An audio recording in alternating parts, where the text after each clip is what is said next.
इन दोनों में से जो भी पसंद हो तुम चूज कर लो। तुम्हें भी उतनी इज्जत मिलेगी जितनी रिया को मिल रही है। शांति हॉल में शेयर होल्डर टेबल पर बैठे मोहन ओबरॉय ने यश और आर्यन की तरफ इशारा करते हुए सिमरन से कहा। ये सुनकर सिमरन खींच गई। इससे पहले कि सिमरन कुछ कहती, यश ने तुरंत मोहन ओबरॉय से कहा, दादू, मेरा भी सेटल होने का कोई इरादा नहीं है। मुझे फिलहाल ग्लैम कॉस्मेटिक पर फोकस करना है और अपनी कंपनी को देश की नंबर 1 कंपनी बनाना है। यश की बात सुनकर आर्यन ने एक बार घबराकर सिमरन की तरफ देखा और फिर झिझक के साथ कहा, दादू, मुझे अभी अपनी पढ़ाई पर फोकस करना है। मेरा तो बिल्कुल भी शादी का इरादा नहीं है। सिमरन पहले से ही खींचा हुआ महसूस कर रही थी, लेकिन जब आर्यन और यश ने भी उसे रिजेक्ट कर दिया तो सिमरन का गुस्सा 7वें आसमान में पहुंच गया। सिमरन ने गुस्से में चिल्लाकर कहा, कोई सब्जी मंडी लगी है क्या यहाँ पर? मुझे जो मर्जी खरीदने के लिए कहा जा रहा है। मुझे सिर्फ और सिर्फ आकाश चाहिए। सिमरन की ऊंची आवाज से हॉल में बैठे सभी लोगों का ध्यान सिमरन की तरफ गया। कंपनी का annual function match making function बनने लगा। ये देखकर मोहन ओबरॉय ने सिमरन से कहा, सिमरन बेटा, तू अभी सही हालत में नहीं है, तू घर जा। मैं और अनीता इस बारे में तेरे से बाद में बात करेंगे। सिमरन अपनी सीट से उठ गई और कहा, नहीं, आज डिसाइड होकर रहेगा। या तो आकाश मेरा होगा या फिर किसी का नहीं। सिमरन ने आकाश की तरफ देखा जो उसे देखकर मुस्कुरा रहा था, मानो जैसे उस पर हंस रहा हो। ये देखकर सिमरन आग बबूला हो गई और स्टेज पर चली गई। अनीता सिमरन के इस रूप को देखकर शर्मिंदा थी। वहीं बाकी सभी लोग सिमरन को देखकर कौतूहल में थे। सिमरन ने स्टेज पर जाकर माइक पकड़ लिया और कहा, आप सब मुझे यहाँ देखकर हैरान होंगे। मैं बस आप सबको ये बताने आई हूँ कि आप सबके सीईओ मिस्टर आकाश ओबरॉय ने अपनी एक अनपढ़ असिस्टेंट रिया कपूर के साथ शादी की है। ये सुनकर हॉल में फुसफुसाहट होने लगी। ऑफिस में बहुत कम लोग ही रिया और आकाश के रिश्ते के बारे में जानते थे। सिर्फ आकाश और रिया के बारे में अफवाह फैली हुई थी। आज अफवाह को सच होते देख लोग खुलकर बातें करने लगे और सीईओ टेबल पर बैठी रिया को घूरने लगे। ये देखकर रिया असहज होने लगी। तभी सिमरन ने जोर से कहा, देखिए, मैं नहीं चाहती कि कल के दिन किसी अनपढ़ बीवी के हाथ में कंपनी की बागडोर हो या फिर वो कंपनी के किसी डिसीजन में इंटरफेयर करे। इसीलिए मैं गिल फैमिली की तरफ से कंपनी की हिस्सेदारी वापस ले रही हूँ। आप लोग भी समझदारी दिखाइए। ये सुनते ही हॉल में हल्ला होने लगा और शेयर होल्डर के बीच खलबली मच गई। सभी रिया को इस तरह देखने लगे मानो जैसे सारा कसूर उसका ही हो और रिया के लिए खुद को लोगों की नजरों से बचाना मुश्किल हो गया। रिया ने बिल्कुल भी नहीं सोचा था कि उसे ऐसी परिस्थिति से भी गुजरना होगा। रिया की नजरें इस वक्त आकाश को ढूंढने में थी। इससे पहले कि रिया आकाश को ढूंढती, किसी ने रिया का हाथ पकड़ा। रिया ने मुड़कर देखा, आकाश उसका हाथ पकड़े उसके पास खड़ा था। आकाश ने रिया से धीमी आवाज में कहा, मुझे स्टेज पर लेकर चलो। रिया ने असमंजस में आकाश की व्हीलचेयर पकड़ी और आकाश को स्टेज की तरफ ले गई। रिया का इस वक्त आकाश का साथ होना उसे बहुत बड़ी राहत दे रहा था, लेकिन रिया को पता नहीं था कि आकाश क्या करने वाला था। स्टेज पर आकर रिया ने आकाश को माइक दिया और आकाश ने माइक पर कहा, हेलो एवरीवन, आज आप सबको मेरी और रिया की शादी के बारे में जानकर थोड़ा शौक लगा होगा और लगना भी चाहिए, क्योंकि मैंने रिया को अपनी वाइफ से ज्यादा अपने असिस्टेंट के तौर पर देखा है। ये सुनकर रिया चौंक गई। उसे नहीं पता था कि आकाश इस तरह अपने और उसके रिश्ते की सच्चाई को सबके सामने लाकर रखेगा और सबके सामने तमाशा बनाएगा। तभी आकाश ने लोगों को शांत करते हुए कहा, और आप जानना चाहते हैं कि मेरा और रिया का रिश्ता ऐसा क्यों है? क्योंकि मैं चाहता हूँ जैसे रिया ने मेरा घर संभाला है, वैसे ही एक दिन मेरा ऑफिस भी संभाले। मैं चाहता हूँ रिया बिजनेस की हर एक बारीकी सीखे और एक दिन आपके लिए काम करे। ये सुनकर हॉल में हल्ला होने लगा, लेकिन आकाश ने लोगों की परवाह किए बिना रिया का हाथ पकड़ लिया और कहा, रिया मेरी बीवी है और हमेशा मेरी बीवी रहेगी। मुझे पूरा यकीन है रिया आज नहीं तो कल एक अच्छी बिजनेस वुमेन बनेगी। जिसको भी रिया के साथ मेरी शादी से प्रॉब्लम है, वो शौक से कंपनी छोड़कर जा सकता है। ये सुनकर पूरे हॉल में सन्नाटा छा गया और सिमरन जली भुनी रह गई।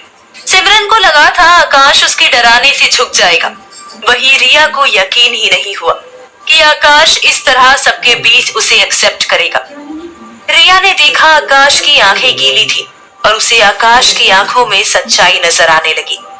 रिया का मन हुआ कि आकाश को इसी वक्त गले लगा ले, लेकिन आकाश के करीब जाकर भी रिया के कदम रुक गए और फिर आकाश ने रिया से कहा, रिया मुझे यहाँ से बाहर ले चलो प्लीज। एनुअल डे पूरा होने के बाद आकाश, डीके और रिया शांति हॉल से ओबरॉय मैंशन के लिए निकलने वाले थे। कार की पिछली सीट पर बैठे आकाश ने डीके से कहा, डीके आज तुम घर जाओ, रिया और मुझे कहीं जाना है। ये सुनकर रिया थोड़ा चौंक गई और उसने कौतूहल से आकाश की तरफ देखा। आकाश ने रिया से सहजता से कहा, रिया प्लीज कार ड्राइव करो। डीके ने रिया के लिए मुस्कुराते हुए ड्राइविंग सीट का दरवाजा खोल दिया और रिया असमंजस में ड्राइविंग सीट पर बैठ गई। कार हाईवे में अपनी रफ्तार से चल रही थी। रास्ते भर आकाश और रिया दोनों ही एक दूसरे से बात करना चाहते थे, लेकिन दोनों ही चुप थे। रिया ने शीशे में आकाश को देखकर मन ही मन कहा, आज स्टेज पर जिस तरह सिमरन को मिस्टर ओबरॉय ने जवाब दिया, उससे साफ हो गया कि दोनों के बीच कोई रिश्ता नहीं है। इसका मतलब कहीं मिस्टर ओबरॉय मुझे सच में अपनी वाइफ तो नहीं मानने लगे हैं। ये ख्याल आते ही रिया का पूरा शरीर कांपने लगा। वही आकाश ने रिया को देखकर मन ही मन कहा, रिया क्यों मैं तुम्हें सबसे इतना बचा कर रखने लगा, क्यों तुम मुझे अपनी बटरफ्लाई की तरह लगने लगी हो। तभी आकाश ने रिया से कहा, रिया आगे से लेफ्ट ले लो प्लीज। रिया ने देखा हाईवे से लेफ्ट में सर्विस रोड थी जो किसी सुनसान इलाके की तरफ जा रही थी। रिया ने कार को लेफ्ट में मोड़ा और घबराहट के साथ मन ही मन कहा, आखिर कहाँ ले जा रही हैं मुझे मिस्टर ओबरॉय। पिछली बार मुझे पिकनिक के बहाने तालाब में फेंक दिया था, आखिर क्या चल रहा है इनके दिमाग में। रिया ने अचानक से कार रोकी क्योंकि कुछ ही दूरी पर गहरी खाई थी। रिया ने घबराकर आकाश से कहा, मिस्टर ओबरॉय ये कहाँ लेकर आए हैं आप मुझे। आकाश बिना कुछ कहे कार से उतर गया और खाई की तरफ जाकर सामने पहाड़ी को देखने लगा। पहाड़ी के पीछे डूबता सूरज था जो बहुत खूबसूरत लग रहा था। रिया कौतूहल में कार से नीचे उतरी और उसने डर से नीचे खाई को देखा और फिर आकाश की तरफ देखा। रिया ने देखा आकाश का चेहरा डूबते सूरज की रोशनी में चमक रहा था और उसके चेहरे पर हल्की मुस्कान थी। रिया ने मन ही मन कहा, जब जब मिस्टर ओबरॉय के चेहरे पर मुस्कान आती है तब तब मेरी जिंदगी में कुछ ना कुछ तूफान जरूर आता है।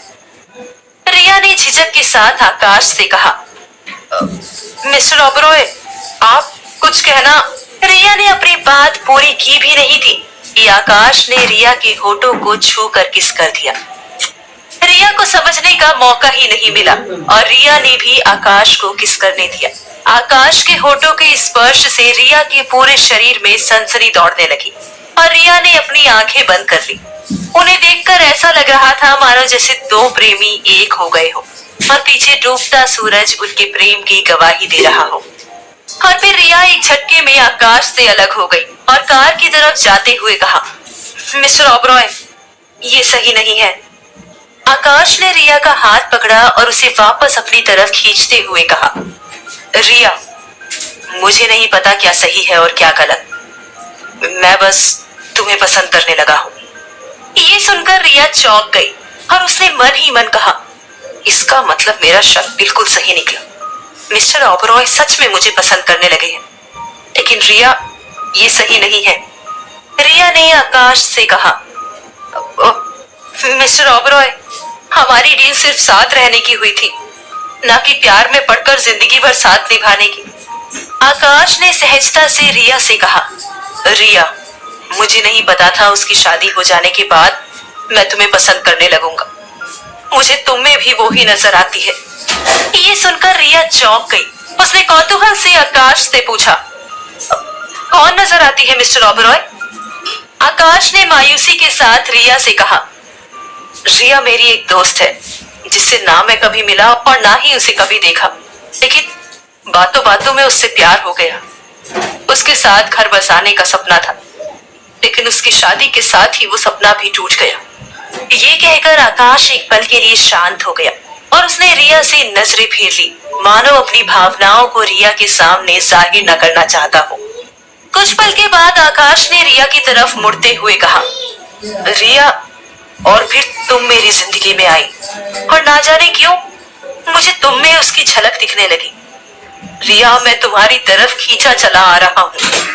रिया को एक पल के लिए अमीगो की याद आई, लेकिन रिया ने अपने दिल को समझाया कि आकाश उसका अमीगो बिल्कुल भी नहीं हो सकता। रिया ने आकाश से सरलता से कहा, मिस्टर ओबरॉय, आप मुझे पसंद नहीं करते हैं। आप अभी भी अपनी दोस्त को पसंद करते हैं, जिसकी झलक आपको मुझ पे दिखती है। आकाश ने रिया का हाथ पकड़ते हुए कहा, रिया, मैं भूल जाऊंगा उसे।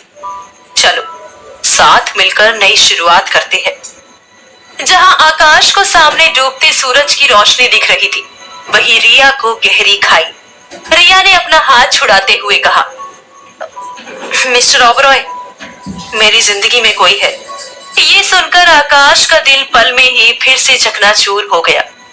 मेंशन वापस आकर आकाश और रिया ने एक दूसरे से आज की शाम के बारे में कोई बात नहीं की। जहां आकाश ने दिल टूटने की वजह से खाना भी नहीं खाया, वहीं रिया ने चिंता के मारे ढेर सारा खाना खाया। अपने बिस्तर में लेटे आकाश का मन अवसाद से घिरा हुआ था। रिया का चेहरा याद कर आकाश ने मन ही मन कहा, आखिर मेरे साथ ही ऐसा क्यों होता है? हर बार क्यों मेरी खुशियां शुरू होने से पहले ही छीन ली जाती है? पहले मेरी बटरफ्लाई ने मेरा प्यार ठुकराया और अब रिया ने। वही दीवार की दूसरी तरफ अपने बिस्तर में लेटी रिया ने मन ही मन सोचा, मैं मिस्टर ओबरॉय के साथ अब नहीं रह सकती। शायद मैंने उनका दिल दुखाया है और मेरे यहाँ रहने से उन्हें चोट ही पहुंचेगी। मुझे मिस्टर ओबरॉय से डिवोर्स लेकर यहाँ से जाना होगा। क्या रिया आकाश से डिवोर्स ले लेगी? क्या रिजेक्शन के बाद भी आकाश रिया को बीवी बनाकर रखेगा? जानने के लिए सुनते रहिए बदरी।